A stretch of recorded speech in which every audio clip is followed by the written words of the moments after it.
To my channel. ఈరోజు ఏం జరగబోతుందో తెలుసుకుందామా? ఇంకా ఎపిసోడ్లోకి వెళ్ళిపోతే జ్యోత్స్న చాలా కంగారు పడుతూ ఉంటుంది. ఇక పారిజాతమేమో జ్యోత్స్న దగ్గరికి వస్తుంది. ఇక ఈ రోజు వరకే నువ్వు ఈ ఇంటి వారసురాలుగా ఉండటం, రేపు అందరికీ నిజం తెలుస్తుంది. నన్ను ఇద్దరిని మెడపట్టి బయటికి గెంటేస్తారు అని వెనకాలనే జ్యోత్స్న గ్రాని నువ్వు 25 క్రితం చేసింది దీనికోసమేనా అని వెనకాలనే నోరు ముయ్యవే. అప్పుడు చేసిన దానికి ఇప్పుడు నేను అనుభవించాల్సి వస్తుందేమో. నా కొడుకేనా నన్ను కాపాడుతాడనుకున్నాను, కానీ వాడు కూడా ఎన్నిసార్లు ఫోన్ చేసినా ఫోన్ లిఫ్ట్ చేయట్లేదు. గ్రాని, ఏంటి దాసు ఫోన్ చేసావా? అవునే, మీ నాన్నే ఇప్పుడు ఈ గండం నుంచి మనల్ని గట్టెక్కించగలడు. మీ నాన్నకి వారసురాలు ఎవరో తెలుసు. ఆ వారసురాలు వస్తేనే సుమిత్ర బ్రతుకుతుంది. అప్పుడే మనం ఈ గండం నుంచి బయటపడతాము. గ్రాని, ఆపుతావా? అది ఎప్పటికీ జరగదని అంత కాన్ఫిడెంట్గా ఎలా చెప్తున్నావు? అంటే వారసురాలు ఎవరో నీకు తెలుసా? నువ్వు మీ నాన్న కలిసి నా దగ్గర నిజాన్ని దాచిపెడుతున్నారా? చెప్పు అని వెనకాలనే. అది కాదు గ్రాని, నేను ముందు నుంచి నీ మీద నాకు డౌట్ కొడుతుంది. దాసుతో నువ్వు సీక్రెట్గా ఏదో మాట్లాడుతున్నావు. వాడు నిన్ను దేనికో బెదిరిస్తున్నాడు. 2-3 సార్లు నువ్వు వాడిని బతిమలంటం కూడా చూశాను. చెప్పవే, మీ నాన్నకి నీకు వారసురాలు ఎవరో తెలుసు కదా? తెలిసి ఇద్దరు నిజాన్ని బయట పెట్టట్లేదు కదా? చెప్పవే అని వెనకాలనే. గ్రాని, నీకు టెన్షన్కి పిచ్చిపట్టి ఏదేదో వాగుతున్నట్టున్నావు. ముందు రేపు ఈ గండ నుంచి ఎలా గట్టెక్కాలో అని ఆలోచిస్తున్నాను. ఆ డాక్టర్ని డబ్బుతో కొనే మనిషి కాదు. తన మాటల్ని చూస్తూ ఉంటే తను సిన్సియర్ డాక్టర్లా కనిపిస్తుంది. ఇప్పుడు నేనేం చేయాలో అర్థం కావట్లేదు అని అంటూ ఉంటే అప్పుడే అక్కడికి దశరథ అలాగే శివనారాయణ వస్తారు. రాగాలే వాళ్ళని చూసిన పారిజాతం జ్యోత్స్న షాక్ అయిపోతారు. ఇక దశరథ, జ్యోత్స్న ఏం మాట్లాడుతున్నావు నువ్వు అని వెనకాలనే. డాడీ నా మాటల్ని వినేశాడా అని చెప్పేసి టెన్షన్ పడుతూ ఉంటుంది. ఇక శివనారాయణ, జ్యోత్స్న నిన్నే అడుగుతుంది, ఏమంటున్నావు పారిజాతంతో అని వెనకాలనే. అది తాత, నేను డాక్టరు నిన్ను ఎలా గట్టెక్కిస్తుందో అంటున్నావేంటి? ఏమైంది? అదే అంటే వీళ్ళు పూర్తిగా వెళ్ళదన్నమాట. ఏం లేదు డాడీ, అంటే నా బ్లడ్ రిపోర్ట్స్ శాంపిల్స్ అన్నిటినీ కూడా కరెక్ట్గా ఉన్నాయో లేవో, బోన్ మ్యారోకి సరిపోతుందో లేదో చెకప్ చేసి చెప్తాన్నారు కదా డాక్టర్. అది రిపోర్టు ఎలా వస్తుందో ఏంటోనని కొంచెం టెన్షన్ పడుతున్నాను. గ్రాని, అదేం జరగదులే అని అంటుంది. అంతే అని వెనకాలనే. ఇక పారిజాతం, అవునండి, ఒకవేళ సుమిత్రకి జ్యోత్స్న బోన్ మ్యారో సరిపోదంటే అప్పుడేం చేస్తారు? నోర్బై, కన్న కూతురు బోన్ మ్యారో తల్లికి ఎందుకు సరిపోదు? డాక్టర్ చెప్పినా కూడా పిచ్చి పిచ్చి మాటలు మాట్లాడుతున్నావేంటి?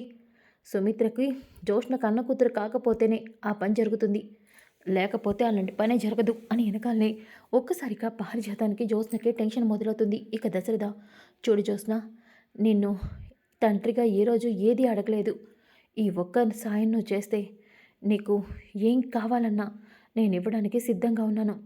అవును జ్యోత్స్న, మీ నాన్న మాటే కాదు, ఇది తాతగా, ఈ ఇంటి యజమానిగా నేను కూడా నీకు చెప్తున్నాను. సుమిత్రని నువ్వు కాపాడితే నువ్వేం చేయమంటే అది చేస్తావు.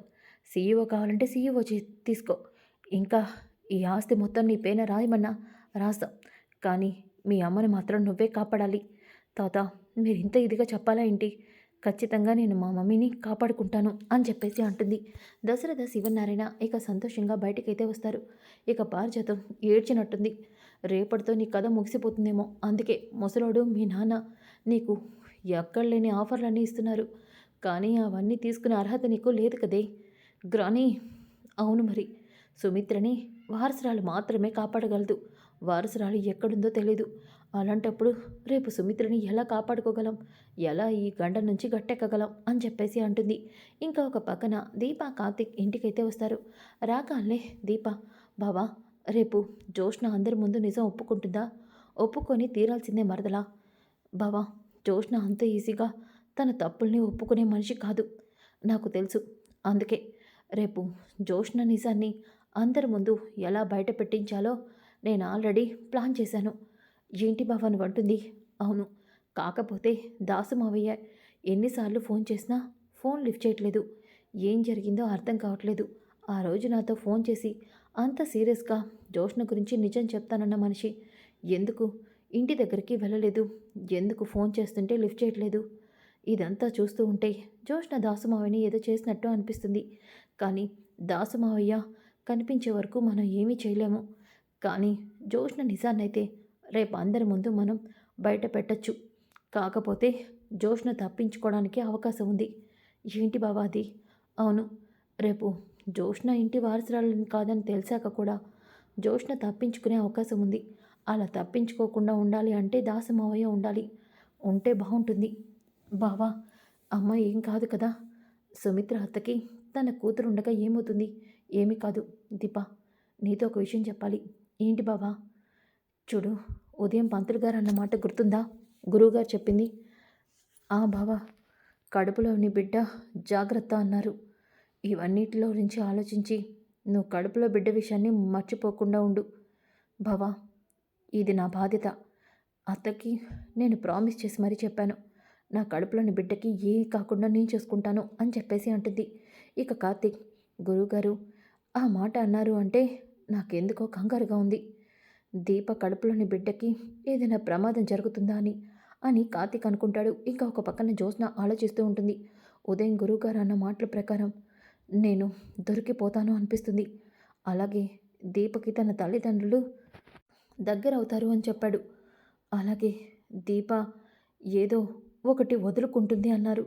దీప దేన్ని వదులుకోబోతుంది? ఏది దీపకి దగ్గరవుతుంది?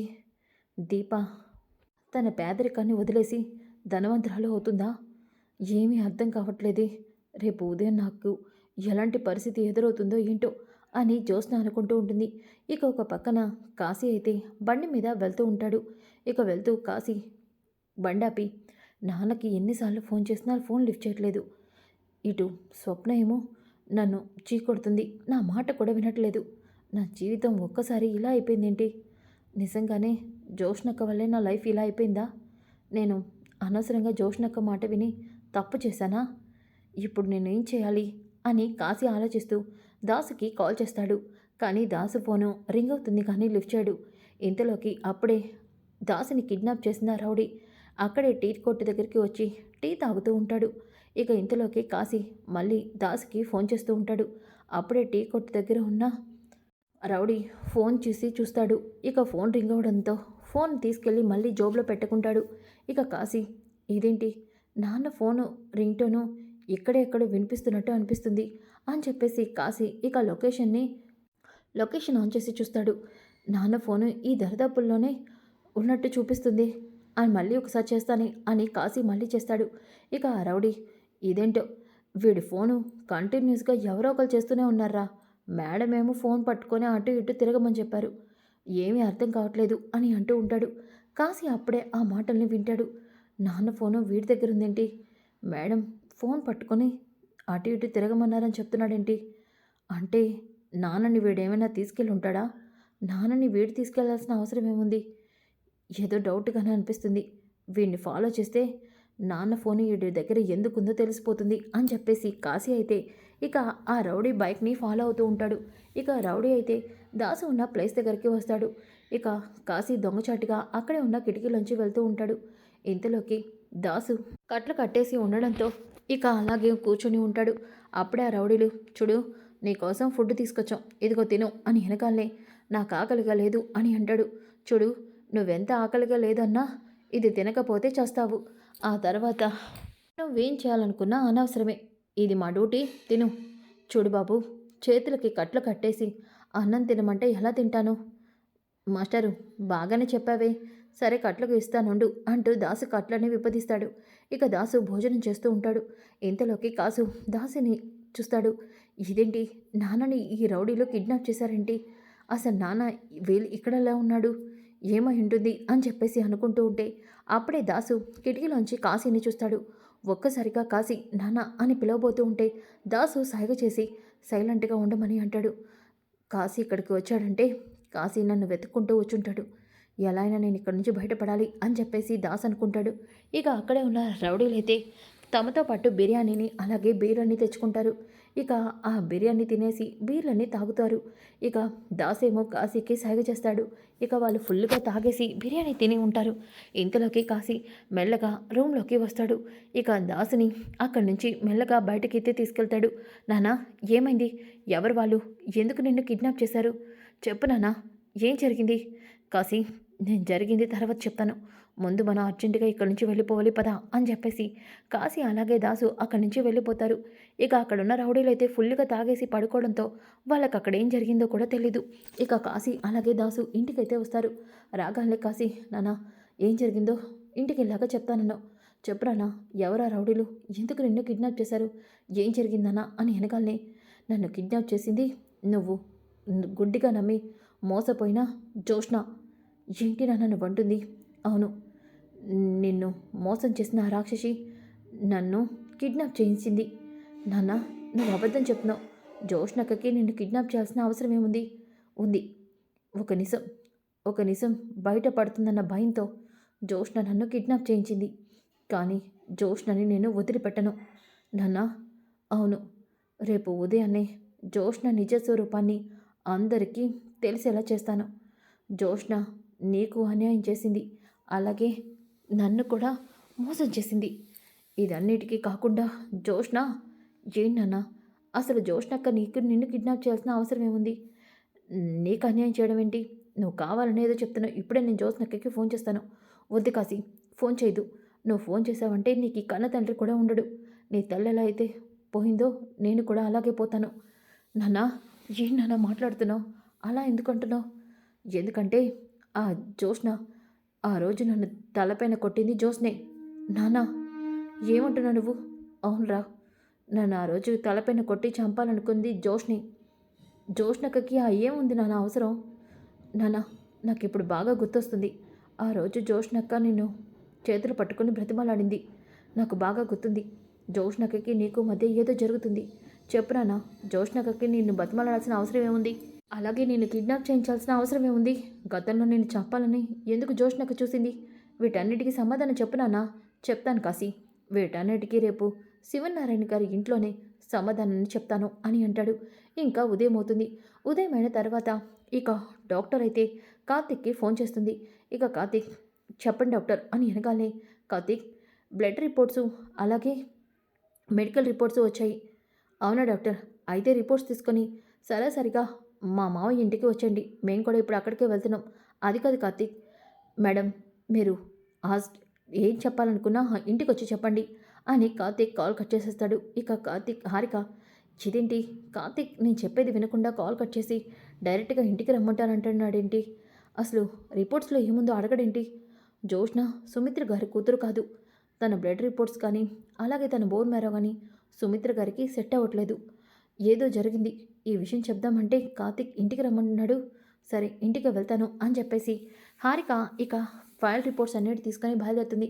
ఇక దీప దేవుడికి దండం పెట్టుకుంటూ ఉంటుంది, మా అమ్మకి నయం అవ్వాలి, మా అమ్మకి నేను ఎలా అయినా కాపాడుకోవాలి, జోష్న నిజ స్వరూపం అందరికీ తెలియాలి అని దండం పెట్టుకుంటుంది. ఇక కార్తిక్, ఏంటి మరదలా దేవుణ్ణి చాలా గట్టిగా మొక్కుతున్నట్టున్నావే, ఈరోజు నీ కోరిక నెరవేరుతుందిలే బావా. అవును మరదలా, ఈరోజు నీ కోరిక నెరవేరుతుంది బావా, నువ్వు అన్నమాటే నిజమవ్వాలి. నిజమవ్వడం ఏంటి, ఇప్పుడే డాక్టర్ ఫోన్ చేశారు, డాక్టర్ ఖచ్చితంగా జోష్న రిపోర్ట్స్ గురించే ఫోన్ చేసి ఉంటుంది, ఇంటికి వచ్చామని చెప్పాను, డాక్టర్ ఆల్రెడీ ఇంటికి బయలుదేరే ఉంటారు, మనం వెళ్తే జోష్న మళ్ళీ తప్పించుకోవడానికి ఏదో ఒకటి ప్లాన్ చేస్తుంది, ముందు మనం త్వరగా వెళ్ళాలి పదమర్దల అని చెప్పేసి దీప అలాగే కార్తిక్ ఇక బయలుదేరుతారు. ఇక ఇంతలోకి కాంచన, రే కార్తిక్, నేను కూడా ఇంటికి వస్తారా, నువ్వెందుకు మమ్మీ, వదినికి ఈరోజు ఆపరేషన్కి ఏర్పాట్లు చేస్తానని చెప్పారు కదరా, అందుకే వదినికి నేను కూడా ధైర్యం చెప్తాను, వదిన పక్కనే ఉంటే నాన్నకు కూడా ధైర్యంగా ఉంటుంది. అవును, అమ్మ కూడా ఈరోజు అక్కడికి రావడం ముఖ్యం, ఎందుకంటే అమ్మకు కూడా దీపే తన మేనకోళ్ళన్న నిజం తెలియాలి కదా అని చెప్పేసి కార్తిక్, సరే మమ్మీ నువ్వు కూడా రా అని చెప్పేసి ఇక కార్తిక్, దీప నువ్వు అమ్మ ఆటోలో రండి, నేను బండి మీద వెళ్ళిపోతాను, సరే బావా అని చెప్పేసి దీప అంటుంది. ఇంకా అందరూ కూడా శివనారాయణ ఇంటికి బయలుదేరుతారు. ఒక పక్కన జోష్న అయితే, ఈరోజు నేను అడ్డంగా దొరికిపోతాను, హాస్పిటల్కి వెళ్తే నా గురించి అన్ని నిజాలు బయటపడతాయి అని జోష్న పారిజాతం కంగారు పడుతూ కిందకి వస్తారు. ఇక శివనారాయణ, పారిజాతం ఎన్నిసార్లు పిలవాలి, హాస్పిటల్కి వెళ్ళాలని చెప్పాను కదా, దశరథ సుమిత్ర వెళ్దామా అమ్మ, నాన్న కార్తీక్ వాళ్ళు ఇంకా ఇంటికి రాలేదు, మేము కూడా వచ్చేసాం మావయ్య అంటూ దీప కార్తీక్ కాంచన కూడా వస్తారు. ఇక సుమిత్ర, కాంచన, వదినా నీకేం కాదు వదినా, నాకేం కాదు వదినా, నా కూతురు నా పక్కన ఉండగా నాకేమవుతుంది, వసి నా మేనకోడలుగా ఏ రోజు నేను నిన్ను ఏమీ అడగలేదు, నా వదిన్ని నువ్వే కాపాడాలి, నా వదిన్ని నువ్వే బ్రతికించాలి అని వెనకాలనే ఒక్కొక్కరు దీన్ని ఇంత పొగుడుతున్నారు. కానీ ఇది ఇంటి వారసురాలు కాదు కదా అని పారిజాతం అనుకుంటుంది. ఇక జ్యోత్స్న టెన్షన్ పడుతూ ఉంటుంది. అదేంటి మీ అమ్మని కాపాడుతున్నావన్న ఆనందమే నీ ముఖంలో కనిపించట్లేదు. ఏదో తప్పు చేసిన దానిలాగా ఆ ముఖంలో టెన్షన్ ఏంటి? ఆ ఒంటి నిండా చెమటలేంటి అని వెనకాలనే ఇక పారిజాతం చెమటలు కాదు, తల్లిని కాపాడుకోబోయే విషయంలో ఆనందంగా ఉంది. అవునా, మాకెందుకు అలా అనిపిస్తుంది అని కార్తీక్ అంటాడు. నువ్వు ఒక మాయలోడిరా, నీకన్నీ తెలిసిపోతాయి అని పారిజాతం మనసులో అనుకుంటూ ఉంటే ఇక అప్పుడే డాక్టర్ హారిక ఇంటికైతే వస్తుంది. దశరథి గారు అని వెనకాలనే, డాక్టర్ మేము ఇప్పుడే సుమిత్రని తీసుకొని హాస్పిటల్కి బయలుదేరాం. ఇంతలో మీరే వచ్చారు. సారీ, మీరు ఎందుకు హాస్పిటల్కి వస్తున్నారో నాకు తెలుసు, కానీ మీతో ఒక ముఖ్యమైన విషయం చెప్పాలి, అందుకే నేను ఇక్కడికి వచ్చాను అని వెనకాలనే, గ్రాని హాస్పిటల్కి వెళ్ళాక మనం దొరికిపోతాం అనుకున్నాం, కానీ డాక్టర్ డైరెక్ట్గా ఇంటికే వచ్చింది. ఇక నిన్ను నన్ను ఎవరు కాపాడలేరు. నాకు భయమేస్తుంది. గ్రాని నన్ను వదిలి ఎక్కడికి వెళ్ళకు అని చెప్పేసి జ్యోత్స్న పారిజాతం చేయి పట్టుకుంటుంది. ఇక కార్తీక్, మేడం హారిక గారు, మీరు ఇంటికి వచ్చి మాతో మాట్లాడాల్సిన అవసరం ఏముంది? చూడండి, సుమిత్ర గారిని ప్రాణాల్ని కాపాడేది తన కన్న కూతురు మాత్రమే అని మీతో నేను క్లియర్గా చెప్పాను కదా. అవును, చెప్పారు కదా. అందుకే కదా మా జ్యోత్స్న నిన్న మీకు మెడికల్ చెకప్ కోసం బ్లడ్ శాంపిల్స్ ఇవ్వడానికి వచ్చింది. అవును, నేనే దగ్గరుండి తీసుకుని వెళ్ళాను అని కార్తీక్ అంటాడు. అవును, కానీ మీరు సుమిత్ర గారి కూతురు జ్యోత్స్న కాదు కదా. ఏంటి డాక్టర్ మీరు అంటుంది? అవును, తన బ్లడ్ శాంపిల్స్ని చెక్ చేశాక మాకు విషయం తెలిసింది. తను 100% సుమిత్ర గారి డాటర్ అయితే కాదు. తనకి సుమిత్ర గారికి ఎటువంటి రక్త సంబంధం లేదు. డాక్టర్ మీరేం మాట్లాడుతున్నారు? జ్యోత్స్న నా కన్న కూతురు. నేను నవమోసాలు మోసిన నా కన్న కూతురు. నా కూతురు కోసం నా ప్రాణత్యాగం కూడా చేయాలనుకున్నాను. అలాంటిది మీరు నాకు జ్యోత్స్న కూతురు కాదంటున్నారేంటి? సారీ సుమిత్ర గారు, ఈ విషయం మీకు ఎలా చెప్పాలో అర్థం కావట్లేదు. నేను బ్లడ్ శాంపిల్స్ తీసుకొని మెడికల్ చెకప్ చేశాకే కన్ఫర్మ్ అయ్యి ఈ విషయం మీకు చెప్పడానికి వచ్చాను. 100% జ్యోత్స్న మీ కన్న కూతురు కాదు. తనకి మీకు ఏ సంబంధం లేదు. అవును, ఏ డాక్టర్నైనా ఎలాంటి వాళ్ళనైనా మీరు పిలిపించండి, తను మీ కూతురు అయ్యే అవకాశమే లేదు. ఎందుకంటే ఈ ప్రపంచంలో ఏదైనా రిపోర్టు తేడా ఉండొచ్చు, కానీ ఒక్క బోన్ మ్యారో అనేది మాత్రం రక్త సంబంధికులకి ఒకే రకంగా ఉంటుంది. అలాంటి మీ కన్న కూతురికి మీ బోన్ మ్యారో ఒకే రకంగా ఉండాలి. లేదు అంటే తను మీ కన్న కూతురు కాదు కాదు అని వెనకాలనే ఇక పారిజాతం జ్యోత్స్న షాక్ అయిపోతారు. శివనారాయణ అలాగే దశరథకి ఏమీ అర్థం కాదు. ఇక కార్తీక్ దీప ఒకరి ముఖం ఒకరు చూసుకుంటారు. ఇక కాంచన, నాన్న ఈ డాక్టర్ నాన్న ఇలా మాట్లాడుతుంది, నా మేనకోడలు జ్యోత్స్నే కదా. అలాంటప్పుడు జ్యోత్స్న బోన్ మ్యారో వదినకి సరిపోవడం ఏంటి? ఏంటి నాన్న అనయ్య మాట్లాడవేంటి? నాకు అదే అర్థం కావట్లేదు. నా కూతురే జ్యోత్స్న కాదు అంటున్నారు. ఇవన్నీ అబద్ధాలు. జ్యోత్స్న నా కన్న కూతురు. నా కూతురు ఎవరో నాకు తెలీదా అని సుమిత్ర అంటూ ఉంటే ఇక అప్పుడే డాక్టర్, సుమిత్ర గారు నా మాట మీద నమ్మకం లేకపోతే ఈ బ్లడ్ రిపోర్ట్స్ చూడండి, మీకే అర్థమవుతుంది అని వెనకాలనే దశరథ ఆ రిపోర్ట్స్ని చూస్తాడు. రిపోర్ట్స్ని చూసి ఒక్కసారిగా కుప్పకూలిపోతాడు. డాక్టర్ చెప్పింది నిజమే అని అంటాడు. ఇక ఒక్కసారిగా జ్యోత్స్న పారిజాతం షాక్ అయిపోతారు. ఇక కార్తీక్, ఇప్పుడు జ్యోత్స్న నిజాన్ని ఒప్పుకొని తీరాల్సిందే మరదలా అని కార్తీక్ అంటూ ఉంటాడు. బావా, జ్యోత్స్న ఒప్పుకుంటుందా? ఒప్పుకుంటుందో లేదంటే పారు మీద నేరాన్ని నెట్టేస్తుందో చూద్దాం అని అంటూ ఉంటే ఇక హారిక, సుమిత్ర గారు కండిషన్ ఇప్పుడు చాలా సీరియస్గా ఉంది. తన కన్న కూతురు మాత్రమే తన ప్రాణాల్ని కాపాడగలదు. జ్యోత్స్న తన కూతురు కాదు. మరి మీ కన్న కూతురు ఎక్కడా అని అంటూ ఉంటే ఒక్కసారిగా అందరూ ఏం మాట్లాడాలో కూడా తెలియక అలా ఉండిపోతారు. ఇక అక్కడే ఉన్న జ్యోత్స్న అయితే చాలా టెన్షన్ పడుతూ ఉంటుంది. జ్యోత్స్నకి ఈ విషయం ముందే తెలుసుంటుంది. అందుకే తను నిన్న బ్లడ్ శాంపిల్స్ ఇవ్వడానికి చాలా టెన్షన్ పడింది అని హారిక అంటుంది. ఇక దశరథ శివనారాయణ ఒక్కసారిగా జ్యోత్స్న వైపు చూస్తారు. ఇక జ్యోత్స్న, లేదు నాకేం తెలుసు అని అంటూ ఉంటే, నీకు తెలుసు జ్యోత్స్న, అలాగే ఈ విషయం మా అమ్మకి కూడా తెలుసు అని దాసు అంటాడు. ఒక్కసారిగా దాసు అక్కడ రావడంతో జ్యోత్స్న షాక్ అయిపోతుంది. ఇక దాసు చూసిన వెంటనే జ్యోత్స్న, నాన్న నువ్వెలా తప్పించుకున్నావు అని మనసులో అనుకుంటుంది. ఇక దాసుని చూసిన జ్యోత్స్న, ఏం వాగుతున్నావు? నిజం వాగుతున్నాను. ఏం మాట్లాడుతున్నావు? నేను ఈ ఇంటి వారసురాలు కాదంటున్నావేంటి? కాదు కాదు. నువ్వు ఎవరో నన్ను చెప్పమంటావా? ఎవరు నేను? నువ్వు నా కూతురివి అని ఎనకాలనే ఒక్కసారిగా అందరూ షాక్ అవుతారు. ఇక జ్యోత్స్న అయితే ఏం మాట్లాడుతున్నావు నువ్వు అని అంటూ ఉంటే దాసు జ్యోత్స్న చంప పక్కలు కొడతాడు. నోర్మి, కన్న తండ్రిని చంపాలని చూసిన రాక్షసి నువ్వు. నువ్వు మాట్లాడడానికి కనీసం ఈ ఇంటి వాళ్ళ ముందు నిలబడడానికి అర్హత కూడా నీకు లేదు అని అంటూ ఉంటే పారిజాత, ఒరేయ్ ఆపరా అమ్మా, దయచేసి నువ్వు కాసేపు సైలెంట్గా ఉండమ్మా. శివనారాయణ గారు, మీ ఇంటి వారసురాల్ని మీకు దూరం చేసింది మా అమ్మే. అవును, 25 ఏళ్ల క్రితం మా అమ్మ మీ కుటుంబం మీద పగ తీర్చుకోవడం కోసం జోష్నని మీకు మనవరాలని చెప్పి నమ్మించింది. నాకు కళ్యాణికి పుట్టిన నా కూతురు పురిట్లోనే చనిపోయిందని మీతో అబద్ధం చెప్పి సుమిత్ర వదిన కూతుర్ని చంపేమని కబేలాకి ఇచ్చి నా కూతుర్ని మీ కూతురని మిమ్మల్ని నమ్మించేలా చేసింది. సుమిత్ర సుమిత్ర వదిన కూతురు బస్టాండ్లో కబేలా వదిలి వెళ్ళిపోయాడు. ఆ బిడ్డని కుబేర్ తీసుకెళ్ళి పెంచుకున్నాడు. తను ఎవరో కాదు, దీప. దీపే ఏంటి వారసురాలు అని ఈ నిజాన్ని చెప్తాడు. ఒక్కసారిగా అది విని అందరూ కూడా షాక్ అయిపోతారు. సో ఫ్రెండ్స్, కమింగ్ ఎపిసోడ్ చాలా చాలా ఇంట్రెస్టింగ్గా ఉంటుంది. Don't miss. ఈ వీడియో నచ్చితే లైక్ చేయండి, షేర్ చేయండి. Thanks for watching back to my channel. ఈరోజు ఏం జరగబోతుందో తెలుసుకుందామా? ఇంకా ఎపిసోడ్లోకి వెళ్ళిపోతే జ్యోత్స్న చాలా